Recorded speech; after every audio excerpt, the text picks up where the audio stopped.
Welcome to Fractured Chaos. You ever date a man who tells you he's just not ready for anything serious, only to watch him post engagement photos with someone else 6 months later? Yeah, that's the story. But don't worry, it gets worse, way worse. When I met Damien at that bookstore poetry reading, he had this whole soft boy energy that made my friends roll their eyes but made me lean in.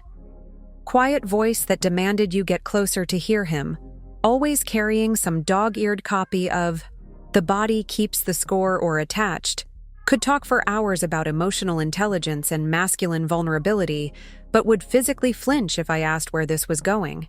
And for a while, I convinced myself that was deep, mature even, revolutionary. We were just vibing. You know the dance. Sleeping over 4 nights a week, swapping childhood trauma like trading cards, grocery shopping together while he'd joke about us being domestic partners in crime. But officially, nothing serious.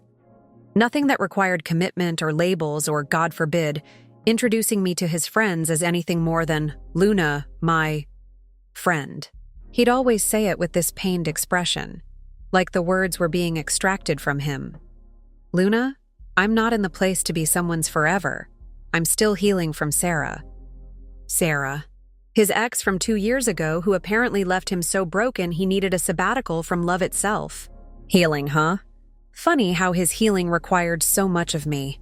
My time, my energy, my body, my emotional labor, my patience while he worked through his trust issues and learned to be vulnerable again. I became his unpaid therapist, his emotional support system, his soft place to land after difficult days. But his girlfriend? Never that. Then came the first crack in the facade. We were lying in my bed on a Tuesday morning. He'd started spending more nights at my place because the energy was better. When his phone lit up with a name I didn't recognize. Melina. Not just a text, a call, at 7 a.m. He grabbed that phone and turned it face down so fast I almost laughed. The panic in his eyes was immediate, primal. Work thing, he mumbled, but his voice cracked on the lie. I didn't ask. I didn't want to be that girl, the one who demands explanations and makes scenes. I'd been that girl before, and it never ended well. 2 days later, he posted a photo at some upscale rooftop restaurant downtown. The kind with exposed Edison bulbs and a view of the city skyline. 2 wine glasses catching the golden hour light. 1 plate of oysters artfully arranged, his hand reaching across the table, but the other person cropped out of frame. The caption was just an aesthetic quote about moments that matter, and some pretentious poetry about feeding the soul. But one comment caught my eye, buried beneath the usual heart-eye emojis from his female followers. We look so good together, baby. The username? Melina Moon. I clicked on her profile. Private, of course. But her profile picture showed dark hair, red lips, the kind of confident smile that suggested she'd never had to wonder about her place in someone's life. I told myself it was probably old, a repost from his relationship with Sarah. Or maybe Melina was just some overly familiar friend who used pet names with everyone. Whatever lie, I needed to sleep that night. But sleep didn't come easy anymore. I started noticing things. How he'd flip his phone during our dinners. How he'd step onto my balcony to take certain calls. How he'd sometimes smell like perfume that wasn't mine.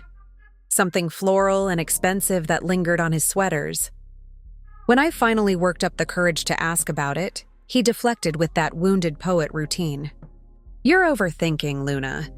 This is exactly why I can't do serious relationships right now. The jealousy, the interrogation, it's triggering for me. Triggering for him. Like my legitimate concerns were an assault on his healing journey. 3 weeks later, I was grabbing lunch downtown when I bumped into Jess, an old mutual from college. She took one look at me and her face shifted through several expressions. Surprise, confusion, then something that looked almost like pity. You're still seeing Damien? Still? Girl, I never stopped. She hesitated, biting her lip the way people do when they're about to ruin your day. Can we sit down for a second? My stomach was already nodding, but I followed her to a quiet corner table. Did you know he's kinda seeing someone else too?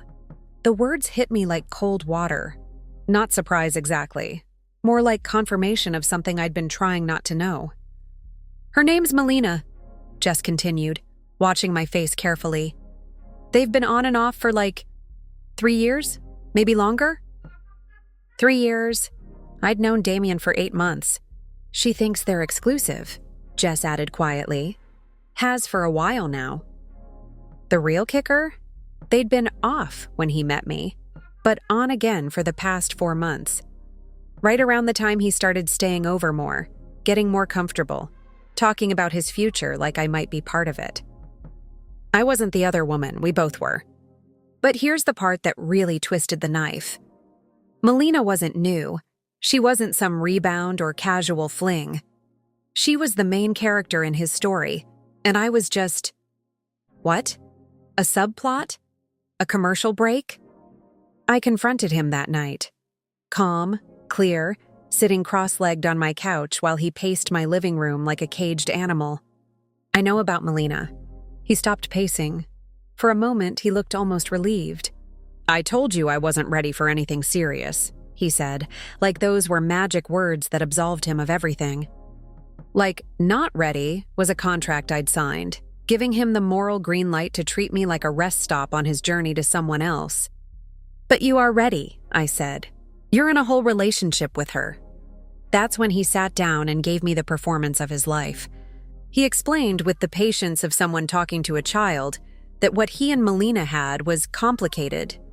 They had history and unresolved trauma that they were working through together. But it was toxic and codependent and not healthy for either of them. Me? I was different. I was healing for him. I was safe. I was teaching him what healthy love could look like. Melina knows all my worst parts, he said, his voice dropping to that intimate whisper that used to make me feel special. But you've only seen me at my best. You've helped me become the man I want to be. As if that was a compliment. As if being his emotional training ground was some kind of honor. I couldn't show Melina my growth, he continued. She'd just see it as manipulation. But you believe in me. You see my potential. I stared at him, this man I'd fallen for, and realized I was looking at a stranger. So what am I to you? I asked. He took my hands in his, those same hands that had traced my skin and held me through anxiety attacks and made me coffee in the mornings. You're my safe space, Luna. You're the person who's strong enough to hold my broken parts while I figure out how to put them back together. A glorified emotional crutch. A practice girlfriend. A beta version of the love he'd eventually give to someone else. He actually said with complete sincerity, I needed you to teach me how to love myself so I could love her the right way. As if I should be grateful for the opportunity to heal him for another woman's benefit. I told him to leave. He tried to hug me goodbye, tried to say we could still be friends, that I was too important to lose completely. I blocked him on everything, went ghost. Started therapy with a woman who didn't let me excuse his behavior or romanticize my own emotional martyrdom. I even laughed about it with friends eventually, the whole training wheels girlfriend experience. We made jokes about it, called him my emotional Uber. I got him where he needed to go, but I was never the destination. For months, I worked on myself. I read books about attachment styles and boundaries. I started saying no to men who weren't sure about me. I learned the difference between being chosen and being convenient. I was actually doing okay. Then one morning, 6 months later, my coworker Alicia slides up to my desk with her phone in her hand and that look on her face. Girl, she says, and I already know it's about to be something. She shows me her screen. Instagram, a wedding announcement. Damien. In a white tux, beaming at the camera with the kind of unguarded joy I'd never seen from him. Melina in vintage lace, looking like she'd never doubted this moment would come. The caption read, She said yes. Can't wait to spend forever with my best friend, my soulmate, my home. Here's to new beginnings and the love that was always meant to be. My hands were shaking as I scrolled through the photos. The engagement shoot, the happy couple, The comments from friends and family who clearly knew this was always the plan. And the date stamp on the engagement post? 3 weeks after he'd told me he needed space to focus on his healing journey. 3 weeks after he'd sat in my living room explaining why he couldn't commit to anyone. But wait, it gets worse. I kept scrolling, some masochistic part of me needing to see it all, and found their wedding website. One of those cutesy domains with both their names smooshed together. The Our Story section made me want to throw my phone across the room. It talked about how they'd found their way back to each other after some time apart to grow individually. How they'd both done the work to become the partners they were meant to be. How their love was deeper and stronger because they'd chosen each other again and again. Time apart to grow individually. I was his time apart. I was his individual growth. I was the work he did to become the partner she deserved. So I did what any self-respecting woman with boundary issues would do. I found his therapist's contact information. Yeah, I had it. He'd asked me to call her office once when he was having a panic attack and couldn't speak on the phone himself.